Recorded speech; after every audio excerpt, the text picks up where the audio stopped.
Who are the best Botman replacements? Which Villa assets should I be buying? Don't worry, I've got you covered in today's video. We're going to be covering all those topics and more, so let's dive straight into it.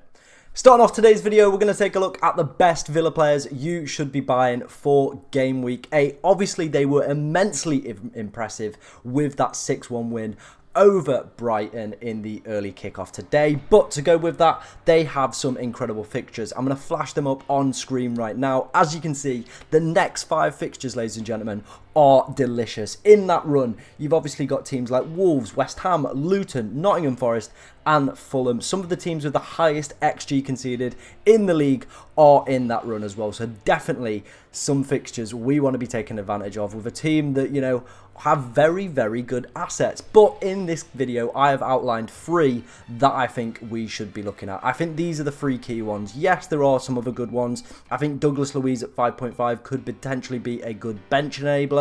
You've obviously got people like Luca Digne who people are invested in, Martinez as well. But for me, I think the 3 players on screen right now are clear by a country mile. Ollie Watkins getting a hat-trick today and an assist over the past 5 game weeks. These stats, 4 goals, 4 assists for him, 4.32 expected goals involved over those opening 5 game weeks. Something to caveat on that though is that Ollie Watkins only accumulated 0.9 expected goal involvement despite, ladies and gentlemen, getting 5 attacking returns in that game. So Analytics FC having an absolute mare with that one. As you can see as well, leading the way in terms of greens, 44 points, 7.9 million at the time of recording, 18.4%. But I do imagine he might get a price rise tonight, ladies and gentlemen, after the back of that impressive performance. I can see a lot of people looking to bring him into their sides. Obviously, we've had so many disappointing forwards over the opening couple game weeks. Maybe if you've got a little bit of money in the bank,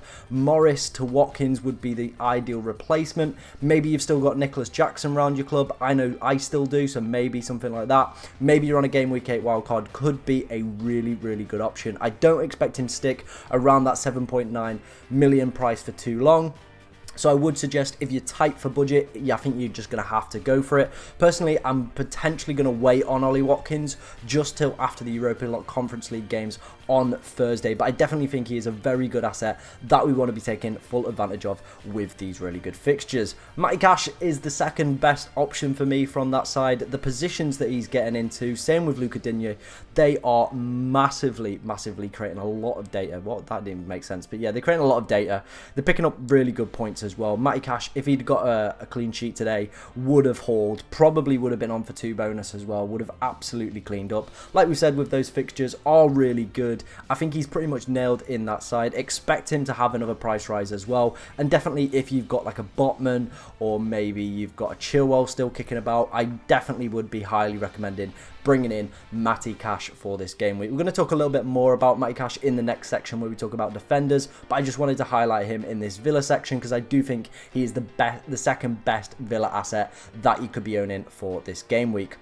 Finishing off, our final Villa player that I'm going to recommend you go out and potentially look at to bring into your side. Maybe you've got Mbeumo, and if he blanks tomorrow, that could be your way into the Villa team. Maybe you've got Eze. I know he picked up that assist, but still, in front of goal, Crystal Palace still quite aren't there, and I think Diaby has that little bit of something special. I'm just going to put a pre-warning out. He did obviously leave the game with a potential injury, walked off fine. It's just kind of taken off as a precautionary. Doesn't look too bad, but obviously wait till the press conferences with him. Maybe wait until Thursday, see if he's on the bench, see if he's involved in the squad, see what Unai Emery has to say about him, because he could be one of those players that potentially could be injured, but is forming an incredible partnership with Ollie Watkins in the forward department, kind of playing a little bit off him, so we get him down as a midfielder, so does pick up extra points for goals, which is absolutely immense. As you can see though, there is a big difference in points all off the back of that Ollie Watkins masterclass against Brighton today. So I think he would be the one that I'd potentially be looking to get in first,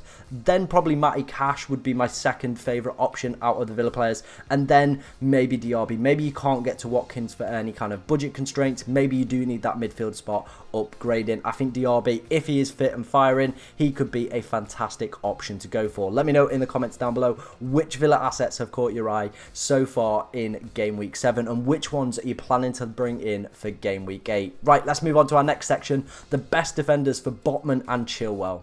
So with the news pre-kickoff kind of being leaked out that Botman is going to potentially miss a month's worth of action, a lot of us brought him in last week for this good Newcastle fixture run. We are now back in that same position, looking for a defensive replacement. Maybe some people still have Chilwell. I know I've still got him lingering around in my club. Probably going to have to hit that wild card to get rid of him. But, you know, some people might still be in that situation. Maybe they didn't go for Botman. Maybe they still have Chilwell there. Or maybe looking to get rid of one of the double game week players. Then this is what this is all about. We've got the best defenders for me that I think you should potentially be looking to target. Kieran Trippier, by the way, is absolutely killing it. He has kind of come to life with this Newcastle good fixture run. Obviously, the fixtures do continue for Newcastle as well. West Ham, Crystal Palace, Wolves, then Arsenal, but then Bournemouth, and then Chelsea and Man United. It does kind of fade away towards kind of the latter stages. I think the next three are okay. Arsenal's going to be difficult. Bournemouth should be a very easy result for Newcastle, but with Champions League we might see a little bit of rotation, maybe some reduced minutes for Kieran Trippier, but you know, he's absolutely killed it. Picked up 3 bonus as well today with a clean sheet and an assist, and as you can see on this expected goals involved, he is clear of every other defender, only just clear of Matty Cash, which is interesting considering the price difference and the good fixtures that Villa have got coming up. So that's why I said I think out of these two I would be slightly leaning towards Matty Cash, but we'll come on to him.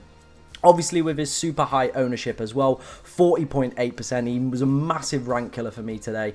Didn't have him in my team, had Botman, had faith that he was going to play, but obviously the news did come out that he is, you know, now subsequently injured for a month. So we're in this position, and I definitely think if you want to keep with this Newcastle defence, I think the best player that you potentially go for, if you've got the funds, is Kieran Trippier. I expect he's probably going to have another price rise over the week, and his ownership is only going to increase as well. Moving on to our second player, we kind of touched on him in the last section. It is Matty Cash. I think again, if the budget isn't quite there, maybe you've only got like a mil or half a mil left from Botman, then I think Matty Cash would be my ideal replacement, to be honest.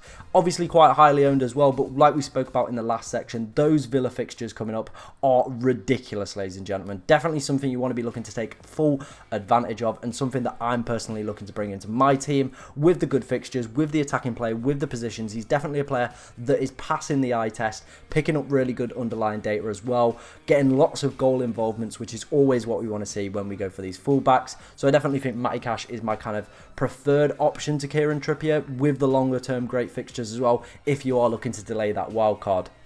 The next player that I've kind of highlighted is Kufau from West Ham. Now, they have Newcastle and Villa in the next two. Not the easiest kind of runs, but I think if you're potentially on a game week 8 wildcard, he could be one of those players that you might have on your bench. Maybe you want to bring him in. Maybe you want to kind of get ahead of the curve with West Ham's fixtures turning good in game week 10, where they take Everton, Brighton, Nottingham Forest, Burnley and Crystal Palace. Maybe you want to get ahead of that run, bring in a few West Ham players. I think Kufau could be one of those players. It looks like West Ham might be back on the menu as FPL options. Obviously, last year was a little bit stinky, but Jared Bowen's doing the business. James Ward-Prowse has looked fantastic as well. And Kufau, very similar to a few seasons ago, picking up quite a few attacking returns. Has obviously lost a few set pieces to the man James Ward-Prowse, but is still picking up those attacking returns. Obviously, the expecting goal involvement isn't quite there, so maybe that is something to consider. But I wanted to put a West Ham defender in here. I think one of the centre-backs could also be a fantastic option with the deadly deliveries that James Ward-Prowse has in his disposal, in kind of his arsenal.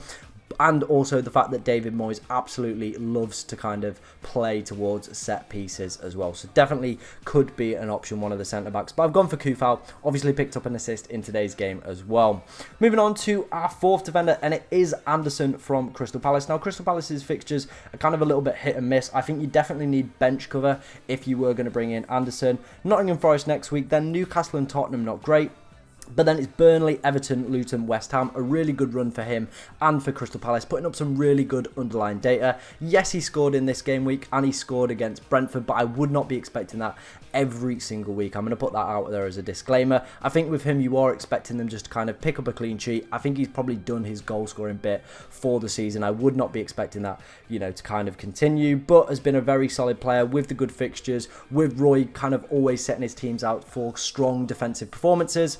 I definitely think he potentially could be an option, maybe on your wild card, or maybe if you've got bench cover for this game week. And then the final player that I wanted to highlight was Dan Burn, a very popular kind of Newcastle asset. that people have kind of suggested potentially switching if you've not got the budget for Kieran Trippier. If you want to just keep with that Newcastle defence and switch to one of the other ones, Dan Burn is kind of being highlighted as the one. We've obviously spoke about the fixtures with Kieran Trippier. My only concern with Dan Burn is the fact that, you know, they've got Hall, they've got Livramento, there's Champions League, there's Carabao Cup. I think we will start to see a little bit more rotation within the back line. I thought we might have seen some today, but it happened in the Carabao Cup, so maybe in the Champions League, maybe next weekend, we might see a little bit of rotation. But I wanted to put him in here as a potential discussion point. Personally, for me, I wouldn't be going for him. I'd probably be looking to get cash in over Burn, or maybe, you know, Kufal for those good fixtures, rather than kind of stick to this Newcastle defence. Yes, the fixtures are okay in the next few, but I think Dan Burn could be one of like the risks of rotation kind of players. You know, one of those players that could be very susceptible to potential rotation in the next few game weeks. Let me know what you think of these defensive assets